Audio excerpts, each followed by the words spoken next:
Dallas is getting ready to welcome the world for the love of one game, soccer. Put yourself in the middle of all the passion, energy, and celebration of FIFA World Cup 2026 by setting up your base camp in the heart of downtown. You'll score more award-winning cuisine, world-class shopping, and warm, welcoming Dallas hospitality. Stay longer and play longer at visitdallas.com. Welcome to Unpacked by Afar, the World Cup edition. I'm your host, Aislinn Green, here with a confession that the extent of my soccer knowledge really boils down to this. Number one, there's the 2 years I spent as a middle school midfielder where the highlight of my athletic achievement was winning Best Smile. Number two, there's everything I've gleaned from Ted Lasso. But despite that, even I love the energy, the camaraderie, and yes, the drama of the World Cup. And when I was researching today's guest, the British journalist Jonathan Wilson, who wrote the book The Power and the Glory, The History of the World Cup, I thought that surely 2026 would be the most bizarre and globally tenuous year for the World Cup. But as I went down the rabbit hole, I realized that drama and geopolitical unrest is honestly just par for the course when it comes to FIFA. In this episode, Jonathan shares the historical dramas, he reveals where he'll be for this year's World Cup, he hopes, and he shares trivia that might appeal to even the most sports-averse. Jonathan, welcome to Unpacked. It's so good to have you here today. Oh, thank you very much for having me. Pleasure to be here. Can we start with the very beginning? How did you become so interested and passionate about soccer or football? Well, I grew up in Sunderland, in the northeast of England, and I think if you grow up there, it's really difficult not to become obsessed by it.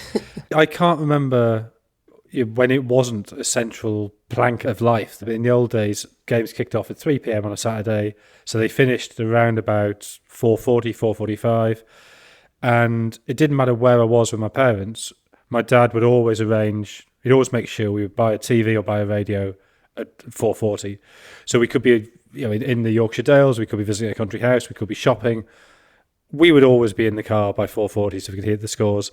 You had to kind of arrange your life around matches. Even if you don't care about the games, people had to, because there's so much traffic. So you have to... So regardless of whether you care or not. Yeah, and it's just, you could feel the mood shifted up or down according to how well the team was doing.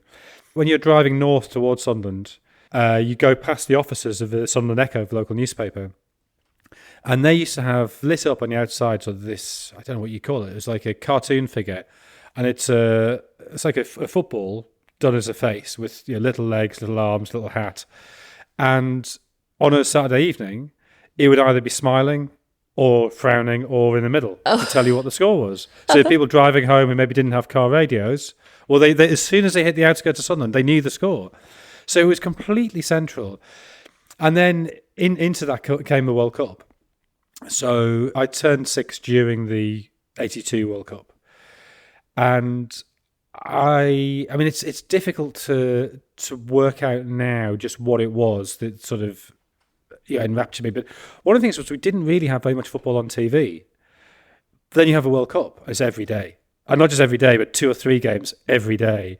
And it was this incredible feast of incredibly exotic countries. If you're a 5-year-old kid growing up in Sunderland and suddenly you're watching Cameroon against Peru, and you're like, obviously I didn't really have a sense of what Cameroon or Peru were, but I had this sort of kid's book, a kid's guide to the World Cup that I sort of learned off by heart in a way that a 5-year-old will.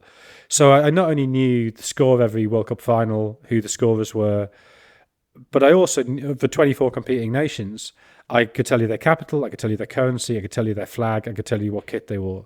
Amazing. And I think I just recognised the World Cup as this sort of doorway to the world.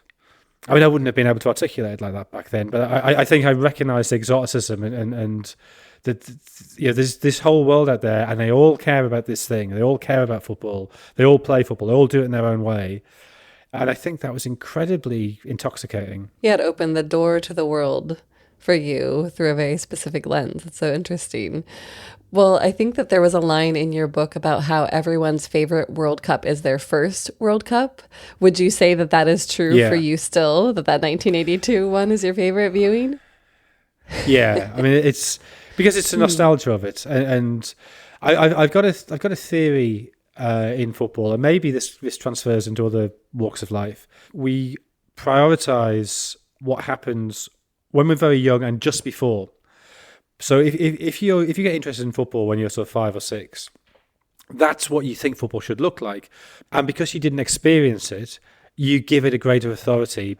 Oh, well, it must have been great because people are still talking about it. And so that whole aesthetic of the early 80s, the fact that the kits in those days were a lot of them were cotton. So the sweat was really, the Brazil shirts particularly, that yellow, and obviously playing in the heat of Spain in the summer.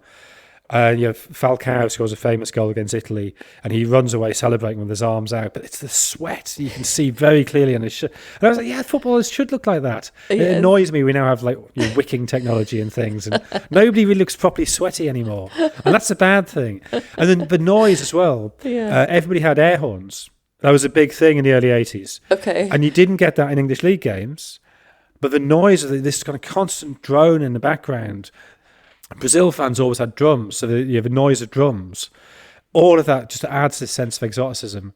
And now everything's sort of slightly homogenized, and we all know too much, and it doesn't quite have that same appeal. But yes, the first World Cup, I think everybody goes through that same process of, God, this thing's huge. Which team do you back now? Do you still go for the same team? I'm a Sunderland fan. Yeah, okay. I couldn't be anything else. Because you would be disowned. Well, it's sort of like, it's so, I accept there are people who choose a team, but I wouldn't want to change. This is who I am. It'd be like changing the colour of my eyes or something. It's just, this is what I am.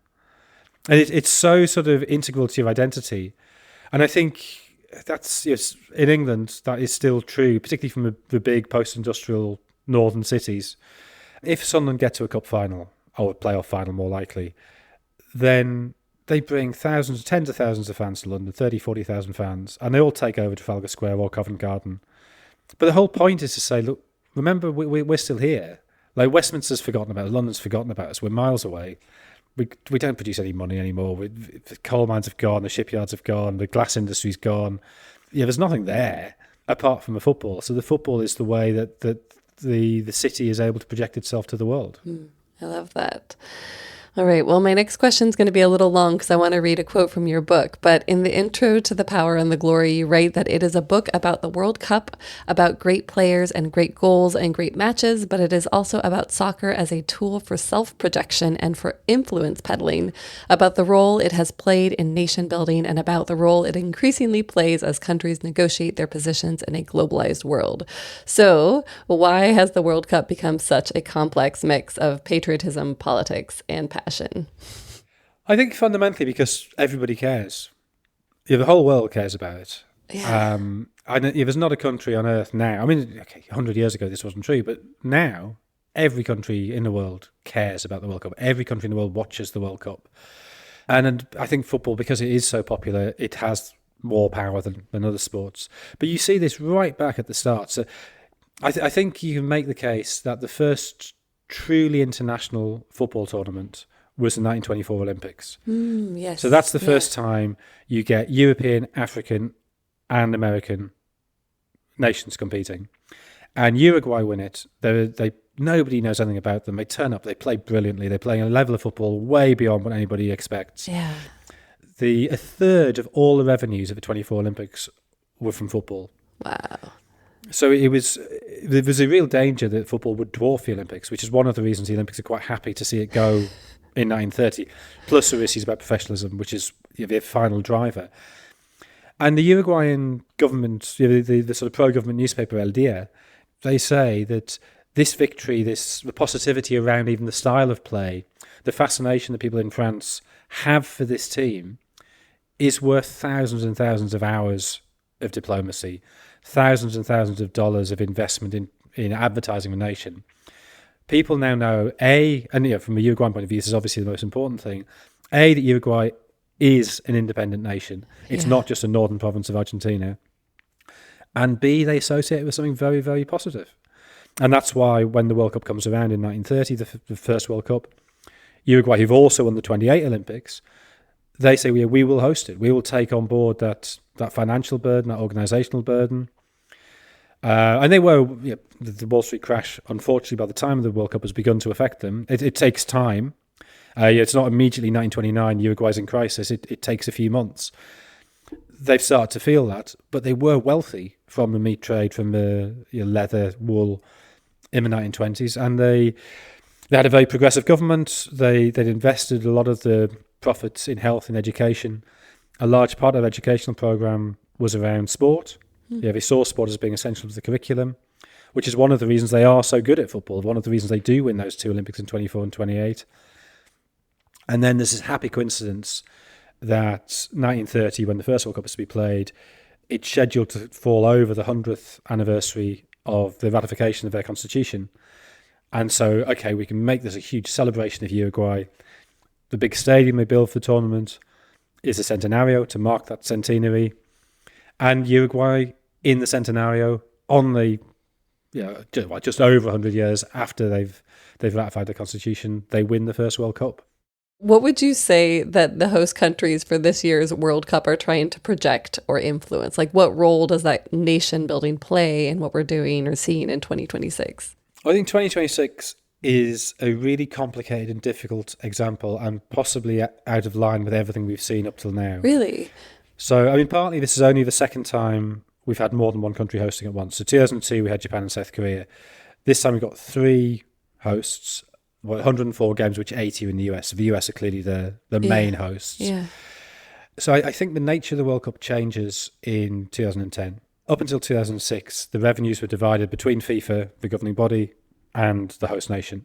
So even if you didn't make a profit, a financial profit, you could kind of justify, it's not that big an outlay, and we get all this exposure. People see our cities, they see our country. And so I think, right up until even Qatar in 2022, part of the point of hosting is to get people to come to your country, go, oh, this is amazing, and then go home and tell everybody, oh, yes, you need to go to Uruguay, Italy, Qatar, Russia, wherever. It's brilliant. Yeah, that makes sense. It seems like such a smart kind of a tourism builder. What has changed since then, and do you think it's been positive? So what changes from 2010 onwards is that FIFA take a much greater share of the ticket revenues, the broadcast revenues, sponsorship deals. So I would say it is now almost impossible for the host nations not to lose an enormous amount of money. Yes. Now, South Africa hosts in 2010, Brazil hosts in 2014. FIFA also demands massive tax breaks, which I think the US has not granted it, although I believe that's still being negotiated. And South Africa now admit I think the line from Jacob Zuma, the president, was, we made 10 times less than we thought and it cost 10 times more than we thought. I mean, they lost a fortune. So basically FIFA makes them construct all these stadiums, construct all this infrastructure. They don't get any of the money from it.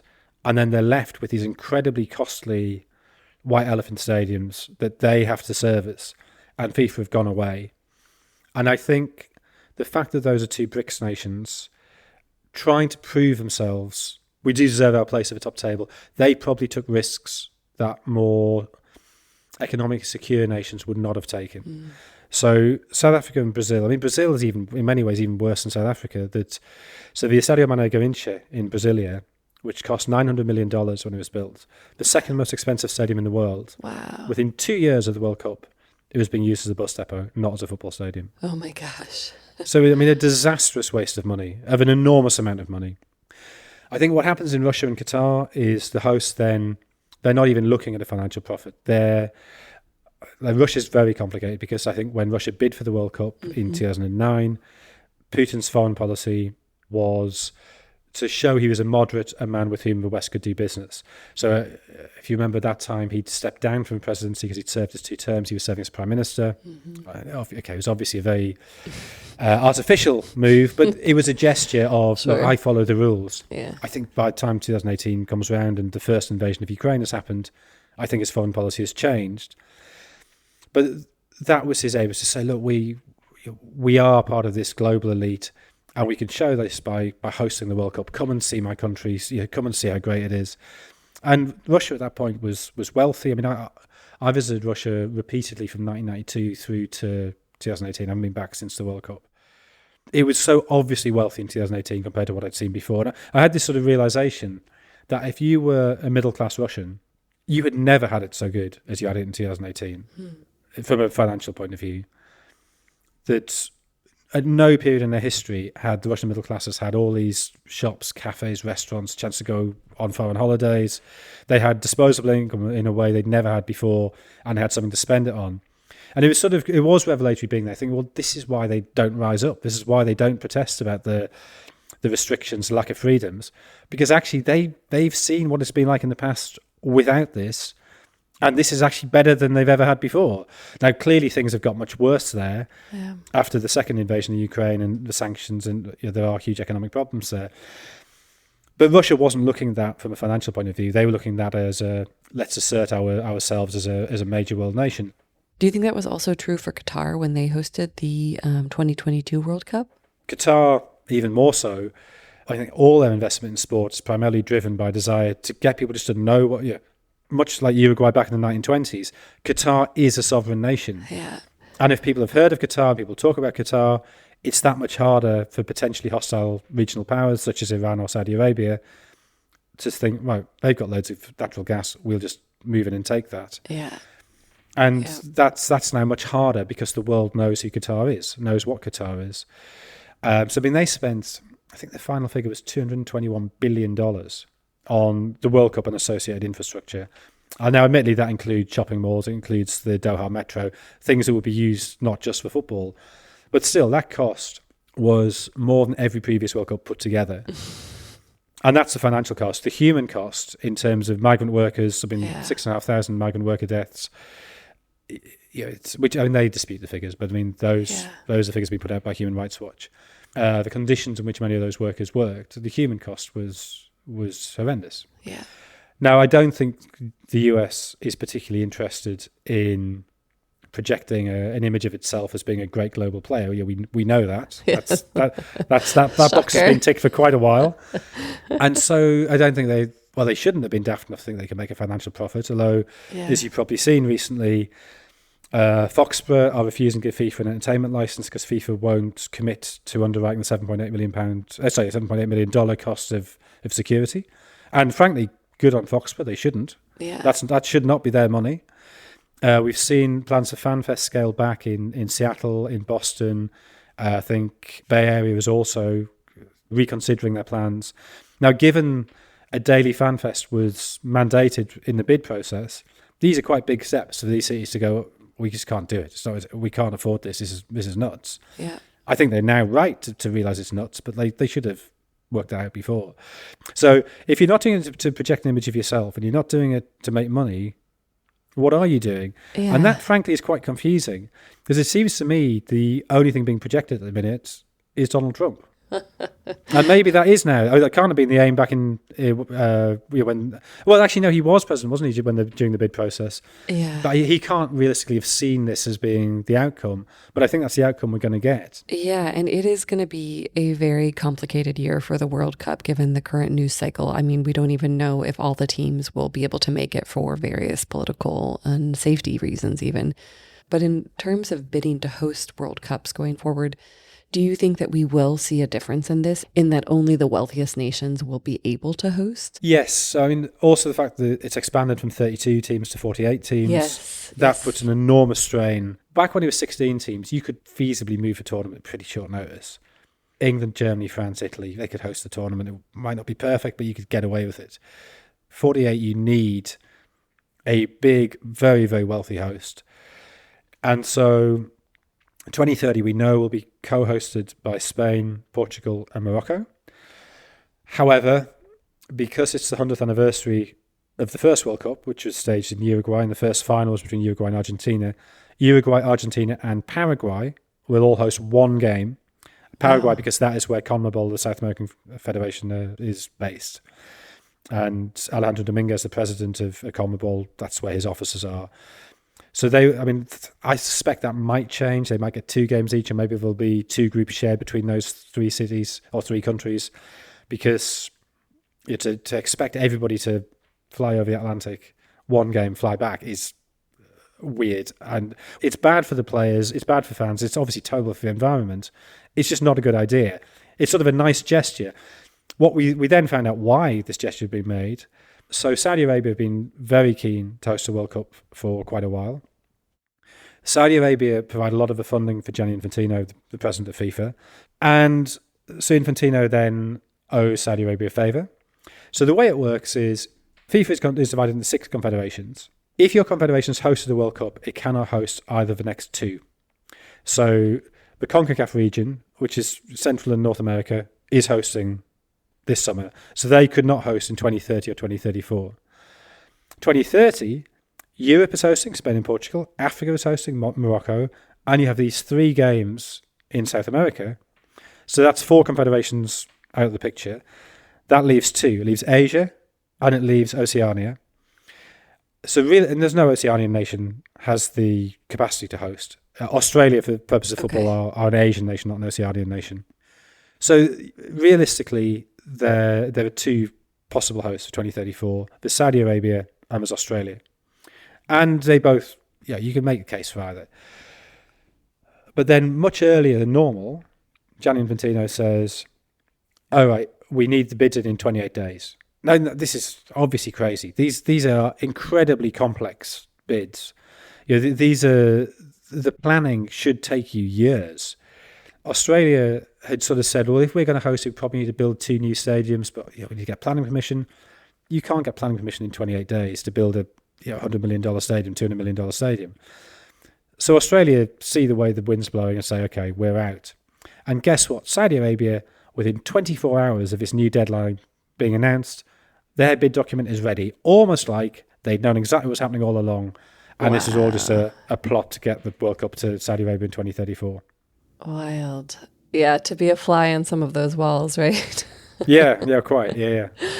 All right. Well, all of that aside, there's a lot to be skeptical about, nervous about. There's the Donald Trump of it all. But what would you say is exciting about the World Cup in North America in 2026? What are you looking forward to? Well, I've been lobbying for, we've just been talking about all this despicable lobbying in FIFA. I myself have been lobbying for 4 years to get to do the Mexican arm of it. Mainly because Guadalajara, I think, is the most World Cup-y city of all. Why? So Mexico hosted the World Cup in 1970, hosted again in 1986. Probably the best game in 1970 was Brazil's victory over England in the group stage. Some people might say the Italy-West Germany semi-final, but you can argue either way. One of the biggest, certainly in as far as we look at it in England, the great game was England's defeat to Brazil in Guadalajara. So everybody in England knows the name Guadalajara. Okay. And why would we know it apart from that? And then in 86, the best game, France beat Brazil in the quarterfinal, which is in Guadalajara. So Guadalajara is just a city synonymous with the World Cup for me. So I was desperate to do games in Guadalajara. Yeah. So I've been lobbying at The Guardian for 4 years. Let me do Mexico. Let me do Mexico. Let me do Mexico. And success? Yeah, success. Yes. Okay. So at the last Euros in Germany, they said, "What do you want to do?" I said, "I will do anything. You give me whatever nonsense you want to give me, but let me do Mexico at the World Cup." Okay. And so I spent a lot of time going around places like Stuttgart by myself. A lot of lonely Ruhr tourism while colleagues were going to Munich and Berlin and Hamburg. And I was industrial city to industrial city to industrial city. But you paid the payoff price. Payoff is I get to go into cartel violence in Guadalajara, which would be great. If England and Mexico both win their groups and then both win in the last 32, they would meet in the last game in Mexico City in the last 16. I suspect for Guardian political reasons I wouldn't do that game because there's the people who cover England all the time, so they would probably fly in for that game. And then I will fly into the US and I will do games through to the final. And what that route is, it depends on the teams. It depends on a whole load of other factors that we just don't know. And I probably won't know until a couple of days before it happens. Okay. Well, can we talk a little bit more about this expansion? So, it's 48 teams instead of 32 starting. Why is that? And how do you think it could shift who makes it to those finals? Yeah, unfortunately, this is another FIFA political story. So Gianni Infantino's base, and this was true of Sepp Blatter, his predecessor, and of João Havelange, his predecessor. Though João Havelange won the FIFA election in 1974. So this is 50 years with only 3 people, which you may be asking questions about. Havelange his father was a Belgian arms dealer who was actually should have been on the Titanic. He missed his connection, and otherwise he would have probably drowned, and we'd never heard of João Havelange. But anyway, João Havelange's father misses the Titanic. By the time it sinks, he's already on another boat going across the Atlantic. He ends up working in Sao Paulo. Havelange grows up there. He is a very good sportsman in his own right. He competes in both water polo and swimming for Brazil at the Olympics. He was at the 36 Olympics, wow, where he was very impressed by the punctuality of the transport, which I think we can all agree was definitely the key takeaway from the 1936 Berlin Olympics. But he was never afraid of associating with right-wing leaderships. But he was very good at presenting himself as the anti-colonial candidate. And he was up against Stanley Rouse, who was a slightly old-fashioned Englishman. He sort of tends to be portrayed as this terrible old Tweedy colonial, which I think is actually deeply unfair. Rouse, he was old-fashioned, you can't deny that. But the thing where Rouse really shoots himself in the foot is that FIFA have this policy, still in theory have this policy now, although when Gianni Infantino's wearing sort of MAGA hats at the peace board, you would question just how closely FIFA's sticking to this. It's supposed to be politically neutral. And so yeah, in the late 60s and early 70s, when black African nations are looking to freeze out South Africa, apartheid South Africa, for refusing to play a mixed race team, Stanley Rouse was opposed to them on his logic was, this is an internal South African matter and we as FIFA should not get involved. Now, I think he was wrong, but I can see the background logic to what he was doing. But this allowed Havelange to portray him as being pro-apartheid, which he absolutely categorically was not. But Havelange's base then is Africa, it's Asia, it's the Caribbean, it's the post-colonial nexus. And that has remained true throughout. One of the advantages of having your support base in some of the world's poorer countries is that you find you can bribe people quite easily. So, for instance, Sepp Blatter set up what's called the Goal Project, and this is where it's very clever because it sounds like a great idea. So the Goal Project is like, look, FIFA have actually got all this spare money, so what we should do is distribute it to football associations around the world who come to us and say, look, we need, I don't know, $250,000 to build a new pitch, or we need to upgrade our football association headquarters, or we need to fund a new refereeing course, or whatever it is. You think, great, this is distributing money where it's needed. However, unless it's audited well, it's obviously very, very open to abuse. So the very first handout from the Goal Project, it went to the Liberian Football Association, whose president was a bloke called Edwin Snow. Edwin Snow was the son-in-law of Charles Taylor, the notorious president of Liberia, who has since been indicted on a whole load of war crimes. Yeah. Edwin Snow used the money to go to the US, and he did an MBA. And you think, oh, it's great, running a football association on business lines, that's actually quite far-sighted. He gets back to Liberia, he quits his position as president of the Liberian Football Association and takes up a role as head of the Liberian National Oil Company. Wow. Yeah. So not a penny of that went into Liberian football. But Liberia's vote for FIFA, or for Sepp Blatter in FIFA elections, is guaranteed. And so this distribution of revenues to secure votes is how Havelange, Blatter, Infantino maintain their primacy.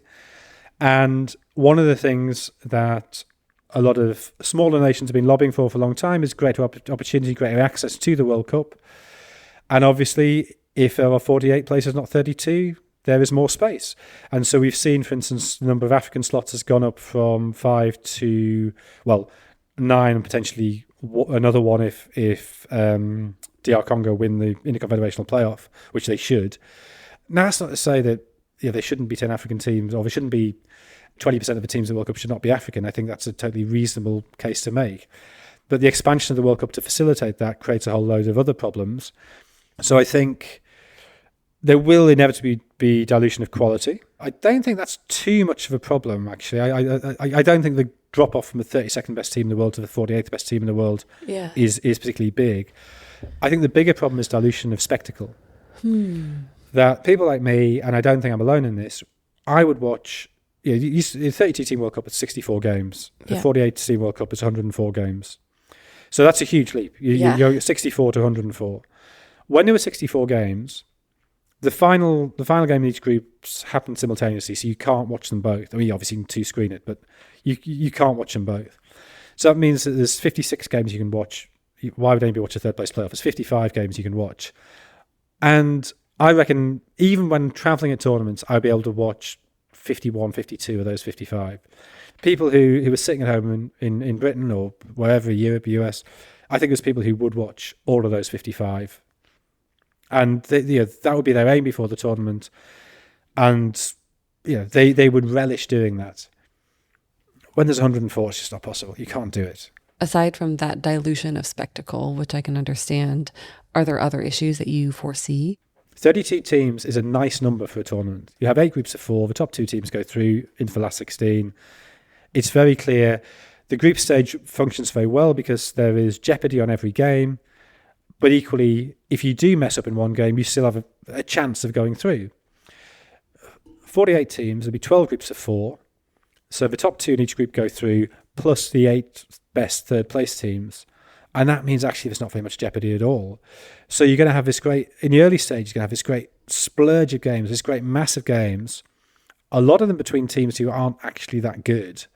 And a lot of them just won't mean very much. Because if you win your first game, you're almost certainly through. The only thing you're then fighting for is, do you get a slightly more advantageous draw in theoretically by coming top of the group, or are you scrambling through in third? But one win in your 3 games will take you through. And so there's that sense of anybody could go out at any time. And one of the joys of the World Cup is that big teams do often go out early on. And that's certainly as a journalist, that's what you want to happen. That's what you want to write about. Well, given all of that, what are the teams that you have an eye on this year? Who will you be especially keen to watch? Well, I think there's 2 ways of answering that. So the teams who I think have a genuine chance of winning it is probably the more boring answer because they're kind of obvious. So Spain, I think, are significantly the best team in the world. I think England, France have a chance. I think Brazil will be better than they've been for a while under Carlo Ancelotti. I think that's a very wise appointment for them to turn to a non-Brazilian coach in a weird sort of tactical hereditary way. They've almost gone back to their roots with Ancelotti. The great era of Brazilian football, so 58 through to 70, when they won 3 World Cups out of 4, they were very heavily influenced by Hungarian emigres. Some who'd gone over there in the 1930s, and then Bela Gutmann won the league with São Paulo in 1955, and Vicente Fiola, who was the coach in 58 of Brazil, he had worked with Bela Gutmann. So that Hungarian ethos was there. I mean, if people don't know, the whole of world football is massively shaped by Hungarian emigres, particularly Jewish emigres fleeing the far right in the 1930s, but also others just fleeing the general political and economic turmoil of Hungary in the 20s and 30s.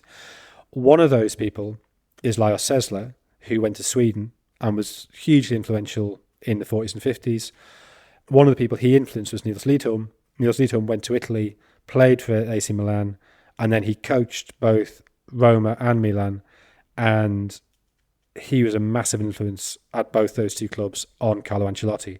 So Ancelotti is sort of, in a strange way, restoring Brazil to the Hungarian roots in the 1950s that made it great. Yeah. Whereas I think recent Brazilian coaches have sort of veered away from that into something much more physical, much more cynical.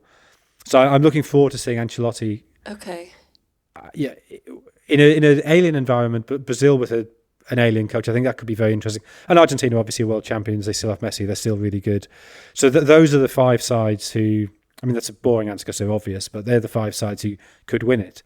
What about an outlier, maybe a country we don't think about as much or we might overlook? Norway have been, for a little while, threatening to be really good and somehow just not quite qualifying for tournaments. Yeah. And then suddenly they've qualified. And they haven't just qualified. They've done so by scoring an enormous number of goals. They've got Erling Haaland as a centre forward, but also Alexander Sorloth, two players who, If you were a club side, you wouldn't buy them both because they're quite similar. Holland's obviously better, but they're both big, they're both physical, they're both quick. You go direct to them. There's nobody's going to be dropping off. It's all brawn. It's not guile. You wouldn't say it's sophisticated, but it's incredibly exciting. And they've also got people like Oscar Bob, Martin Odegaard. They've got creative midfielders as well. Norway were very good in the mid-90s, and as happens with countries of that sort of population, it's very difficult to maintain consistency. But they look really good now, and I think they're a really interesting outside bet.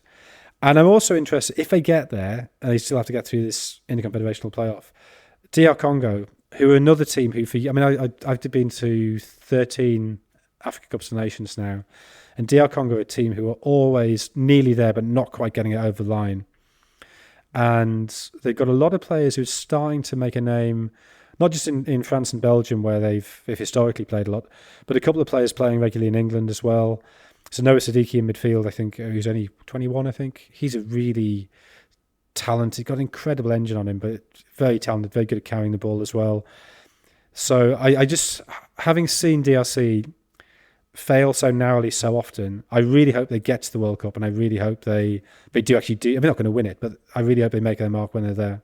Well, I'd love to kind of wrap up with a couple of questions about stadiums, because they are also symbolic, right? So what are some of the stadiums that have the most interesting traditions or, a historical nugget that you feel like people should be aware of? There's two that are really interesting. So the Azteca in Mexico City is the only stadium in the world to have hosted 2 World Cup finals. Now, people will shout at me and say the Maracanã, but technically the last game in 1950 was not a final, it was the last group game. So the Azteca is the only stadium to have hosted 2 World Cup finals. So I'm really looking forward. I've never been there before. I'm really looking forward to. Oh, that's great. And that's where that quarterfinal I've just talked about, the England-Argentina game, took place. So it'd be, and I think there's a plaque to the Maradona goal. So I'm looking forward to seeing that. But actually, the MetLife Stadium in New Jersey. Yeah. I don't think the stadium itself was particularly interesting, and the fact it's surrounded by 280,000 acres of car park or whatever. I have concerns about that, but I find its location fascinating because it's very close to Kearney in New Jersey, which was the original hotbed of soccer in the US. So there was 2 Scottish companies came over in, 1870s, and they brought a lot of Scottish workers, and football really took off there in a way it didn't in many other places. And so 3 members of the US squad from the 1990 World Cup came from Kearney, which it's a tiny place. And so to produce, 3 out of 22 players, that's a lot. And also Carly Lloyd, who, of course, scored a hat-trick in the World Cup final in the women's game. She is from, I think, she's not from Kearney itself, but she's from very close. She's from 4 or 5 miles away. So I like the fact that the World Cup final will be played very close to sort of a symbolic home or symbolic birthplace of US soccer. Wow, I didn't realize that New Jersey held that significance in the soccer world. Well, how about, you've been in many stadiums throughout your career, so are there any that have really fun stories for you personally or fun memories? I think it was in the Al Bayt Stadium. There was some problem with my ticket in the press box. The seat didn't actually exist. It had been taken up by a sort of camera position. And so I found myself at the back of the press box, and I needed to get to the other side, and there was this big air conditioning vent in the way. And I didn't really want to have to walk all the way down, all the way along, and all the way up. So I'll just sort of go across. And as soon as I got in front of the air conditioning, I got this huge blast of air blowing me up. So it was like I was in North by Northwest, Cary Grant sort of clinging on desperately, and stewards have to pull me back in. Oh my God. So if you're near an air conditioning vent, do be careful. They are dangerous. That is not the hot tip I was expecting from this interview. Well, what about when you're at home watching a game? Are there any superstitions that you have? I'm a very rational person in most walks of life, but really not in football. I really hate writing on Sunderland live. I don't mind doing previews or post-game stuff. We have to file our match report as the final whistle blows, or within 2 or 3 minutes, but ideally as the final whistle blows. And it's a trick. You learn how to get away with it over the. I mean, it'll take anybody a couple of weeks. That's all. It's not that hard. But the way you do that is obviously you write your intro. And if Sunderland are winning 1-0 with 15 minutes to go, if it's any other team, I'd be writing the intro. If it's something like No. I don't want to tempt fate. I don't want to look arrogant to the fates. So, yeah, I'm a bad match reporter on Sunderland. Okay, well, note to self, don't watch certain matches with Jonathan. Thank you so much for the chat today. That was so interesting and edifying. So thank you, and I'm looking forward to your World Cup reporting. No worries, thanks. Thank you everyone for joining this World Cup episode, but don't leave just yet, because next up we have a little inspiration for anyone with World Cup travel dreams. In the meantime, in the show notes, I've linked out to Jonathan's website and his many books, including The Power and the Glory, so if you want to read more about the many sagas over the years, you know where to go. But now, on to that travel inspiration.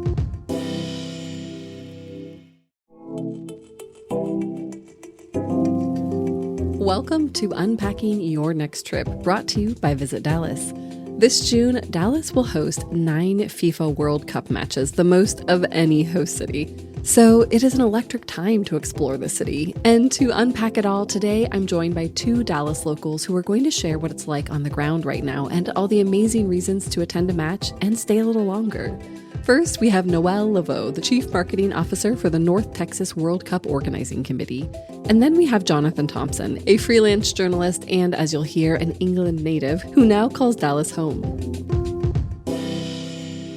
Jonathan and Noelle, welcome to Unpacked. It's so nice to have you here. I'd love to start with the vibe. What does it feel like in the city right now, and what do you expect come summer? Well, the city right now is already buzzing. Honestly, we celebrated 100 days out just this past Tuesday, and I just feel like we're on skis going downhill very, very fast to that June 11th date when the tournament kicks off. But it's really excitement. Jonathan, how about you? Well, I completely agree that there's a real sense of excitement about the city. People are talking about what tickets they have, what tickets they want, and what their plans are. I've certainly got a lot of local friends who are planning to take time off throughout the World Cup, discussing where we're going to watch the games. But aside from that, as an Englishman, I'm incredibly excited because England's first game is right here in Dallas. So that begs the question, where are you going to watch these matches? So I will say that I do plan to be in the stadium for at least one, even though I know I'll be working quite a bit during this time. But the other place is the Fan Festival, which is going to be in Fair Park. That is really where most people will experience the World Cup, both those that are coming to visit and those that live here. Only about 54% of the international travelers will have tickets to the actual matches. So the energy that's going to be at the Fan Festival is going to be like none other. So I definitely plan to see quite a few matches from there. I've actually got tickets to 3 of the 9 Dallas games so far. I'm hoping to go to as many of them as I can. And I'm excited to be in and around the stadium because there's Texas Live right there, which is a big outdoor space with bars and live music and food. But in terms of bars and pubs, I think the key ones in Dallas will be the Harwood Arms, the Londoner, Happiest Hour. They're all sort of classic sports bars where the expats tend to meet anyway to watch Premier League or Champions League. And I think those places are going to be packed out. Spoken like a real Englishman, because we were actually just with the English consulate and they said, hey, if we can find an Irish pub, that's where we will be. But then obviously, of course, we have a lot of folks coming from some of the Latin countries as well. And so there are a lot of really neat smaller bars and restaurants that are planning on getting engaged as well around Fair Park and in South Dallas. Yeah, I can already feel the energy. It seems like such a fun time to be there. And of course, there is so much to do in Dallas beyond the World Cup. So why would you recommend that people extend their trips here? If you're a history lover or a culture lover, there's tons to see. And we've got the DMA, amazing art museum. There's the 6th Floor Museum, which is dedicated to dealing with the JFK assassination and the conspiracy theories around it. I love the Perot as well, which has a new exhibition, which is about to open next week, dedicated to football. The world of soccer, the science of soccer. And that's just the museums. Then there's all kinds of other stuff to do too. I love to say that Dallas is the city that will surprise you. People still have this idea of Dallas that oftentimes is not accurate. And so they're surprised to see the diversity of the city, from the population to the neighborhoods that we have. I love to look at how Dallas communities are represented in the 48 nations that will play in the World Cup. We have communities that reflect all of those nations. And I think people are surprised by that. People quickly realize that when you start peeling the onion back when you're in Dallas, you start to discover Bishop Art, great shops and restaurants and Southern hospitality culture, to Deep Ellum, which is really our live music center, and lots of great bars and clubs, very eclectic neighborhood. Uptown, which has some really fantastic new high-end restaurants and experiences there. There's so much to do. And as much as people will be watching football or soccer, we're excited for them to experience other pieces of the culture that is here. Yeah, I think that the best way to think about Dallas is a patchwork of adjacent neighborhoods. And that's the beauty of it. As Noel said, there's places like Bishop Arts, which is a really great, creative, lively neighborhood with art galleries and bars and cafes. And then there's Deep Ellum with all the live music. And my personal favorite neighborhood is Lower Greenville, which has all of these bars and restaurants all lined up along a strip, and they're all so much fun. It's really walkable. You mentioned food, so I feel like we need to talk about that specifically. And the Michelin Guide Texas debuted in 2024, and Dallas features prominently. I think there are now 2 Michelin-starred restaurants there. So what are your favorite spots for everything from a casual meal with friends to a big night out? So Jonathan mentioned Lower Greenville, so I would go to Goodwin's, would be one of the number one places that definitely a lot of fun, great food, nice speakeasy in the back, great cocktails. So it's a great place for meeting girlfriends for a birthday dinner, or I think date night too. Lots of fun. That would be one of my favorites. They have the biggest, fattest oysters I've ever seen. Yes, Jonathan mentioned Lower Greenville. The change that has happened on Lower Greenville, it was always kind of a center of great restaurants, some of them that you sort of had to know, and now it has just blossomed, I think, with everything from HD Supply and the bars, as well as really great restaurants. So that's one place I'd say. Opposite Goodwin's, there's another really, really good one called Sister. Mm-hmm. Yeah, Sister. Which is Italian and very chic. Great food in there. And then further down the street, you're right, the bars.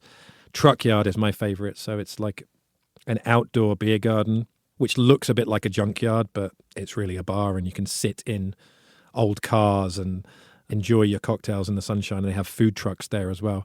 I mean, at the top end, you've obviously got the Michelin-starred places, and my favorite there is Mamani. I actually was lucky enough to try that out myself last week, and the food is out of this world delicious. Ooh, can you tell us more?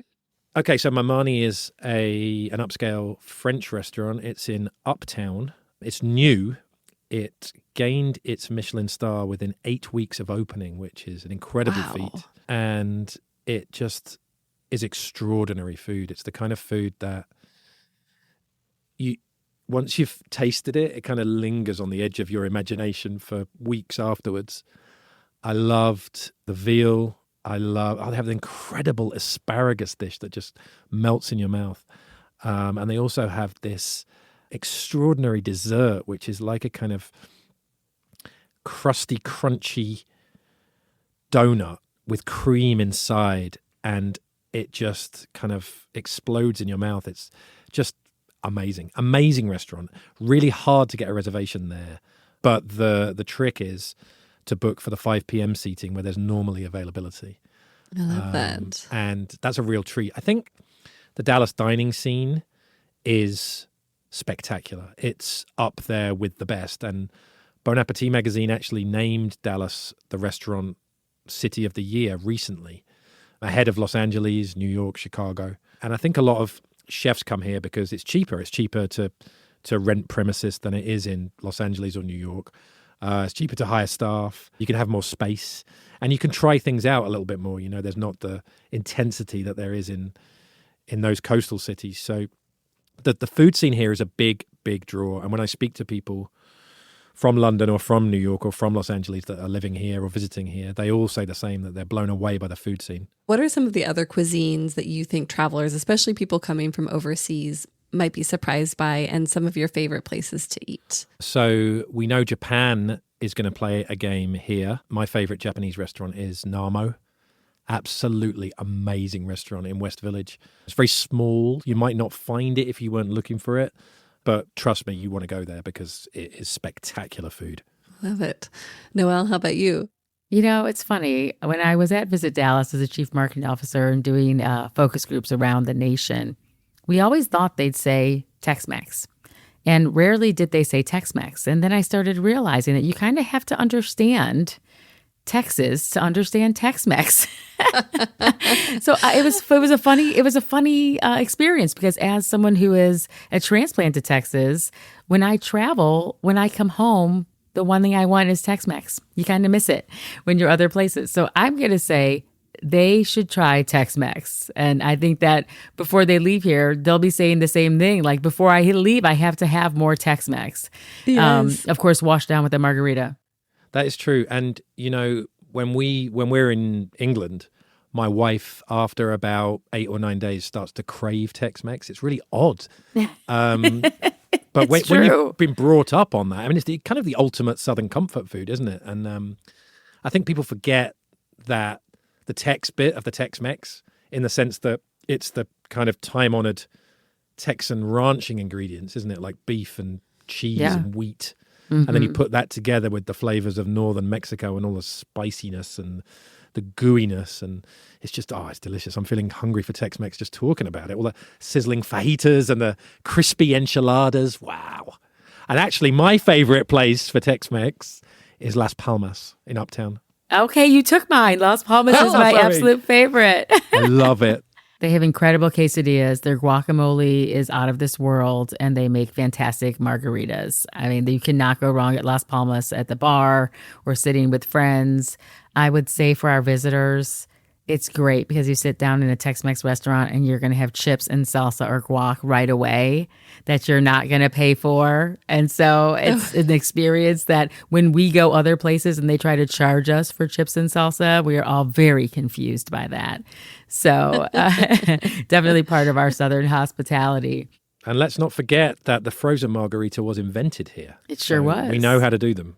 Well, before we move on to or back to the frozen margarita, Noelle, are there other cuisines or places that you like to go outside of the Tex-Mex and the barbecue? You've made a great case for experiencing that, but anything else that you feel like represents kind of a more surprising side of Dallas cuisine? Well, this is where I think it gets interesting in regard to the neighborhoods of Dallas. You know, if you go a little bit into North Dallas, closer to Richardson, you find some fantastic Chinese food, Vietnamese food.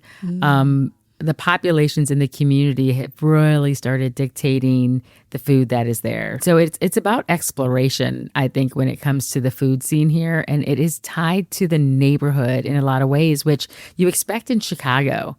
And I think it's kind of unexpected here in Dallas, but it is true that is the way it is too. I mean, there's literally every type of food you can imagine. I was actually researching this for a story yesterday, seeing if I could find a restaurant for all of the teams that are playing in Dallas. Oh, that's fun. And believe it or not, there are restaurants for every team, including a Jordanian restaurant, which I did not expect to find. And obviously lots of Japanese restaurants. There's a Croatian restaurant, and there's an Austrian restaurant as well, which looks like a lot of fun. Well, we have to talk margaritas. You both brought them up, and I have heard about the Margarita Mile, which apparently will be transformed for FIFA. So what are some of your favorite spots to grab a margarita, frozen or not? So when I first moved here, I didn't drink tequila, which I found would be a really big problem if I was going to stay here. So I adapted. And I adapted, I have to say, on what most Dallas locals will tell you at some stage of their life was their favorite margarita, and it's the Mambo Taxi from Mi Cocina. But what's really fun now is that there's a Mi Cocina right down in the middle of downtown at Clyde Warren Park, so the deck park that is there. And so frozen is the way to get a Mambo Taxi. Got it. Salt on the rim. It's wonderful. You should probably only have 2, but you'll enjoy them. What happens after you have 2? Someone takes your car keys away. Yeah, definitely your car keys, and usually they might shut you down if you're getting to number 3. So it's always a good time for a Mambo Taxi. But that's my favorite, frozen for sure. I love that. I mean, I've got to say that I'm still an Englishman, so I am a beer drinker. However, when I do, on the rare occasions I do have a margarita, I like to go to HG Supply Company, which is on Lower Greenville.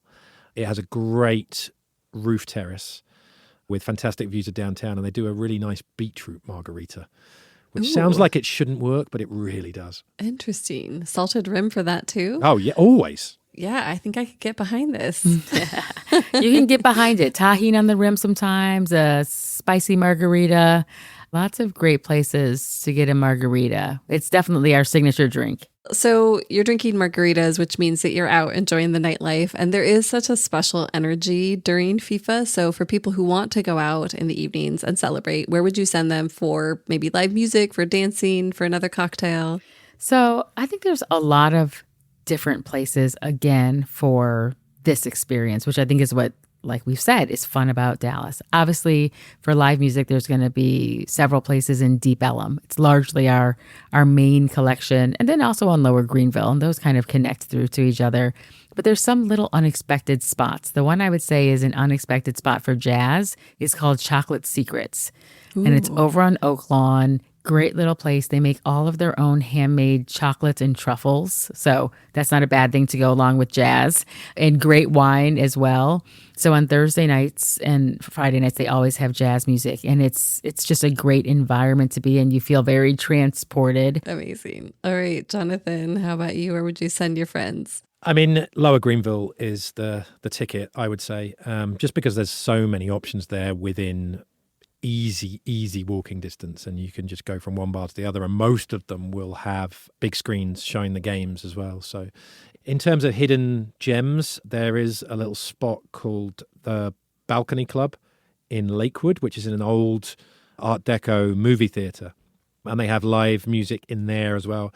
It's a really cool small club, which is very much a local secret, but it's opposite one of the best football pubs as well, which is the Blackfriar.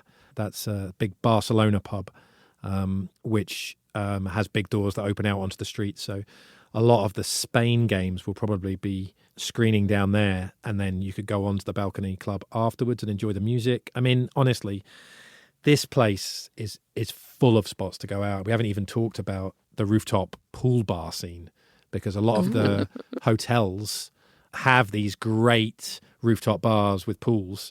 If the games are during the day, you could be in the pool with a margarita watching the game on a big screen. And that, to an Englishman, that sounds like heaven. I like how he said rooftop bars with pools. They're actually rooftop pools with bars, but Right. But it does feel like a rooftop bar that happens to have a pool. That is definitely what it feels Things like. get mixed up after the second margarita. All right. Well, I would love to close with your recommendations and your favorite ways to fill your daytime hours, aside from the pools and the margaritas.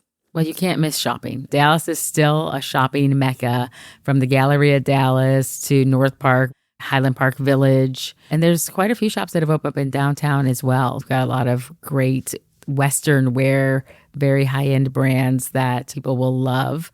There's also the Arboretum, which is beautiful. The Dallas Arboretum is a wonderful place to experience nature. It's also got a great children's garden there now too as well. Something very different and unexpected, outdoorsy, White Rock Lake. You can walk around the lake. I trained for a marathon. It's about a 10-mile run around there. And so people are out there crewing and boating, something else that people oftentimes don't expect to see in the Dallas terrain. We have quite a few trails. The Katy Trail, which runs through downtown. You'll see people running, jogging, biking, walking their dogs. There's a lot more outdoor things to do than people expect. All of those things are fantastic tips. I really like White Rock Lake in particular. And you can experience lots of different things there. You can go kayaking there, but you can also take these sunset catamaran trips where you get on the catamaran and they serve you champagne and snacks, and you just sail towards the skyline as the sun goes down. And it's really, really nice. Another thing is that Dallas is home to America's largest urban arts district. I think it spans like 20 city blocks. There's all kinds of theaters and performance centers like the Wiley Theatre, the Winspear Opera House.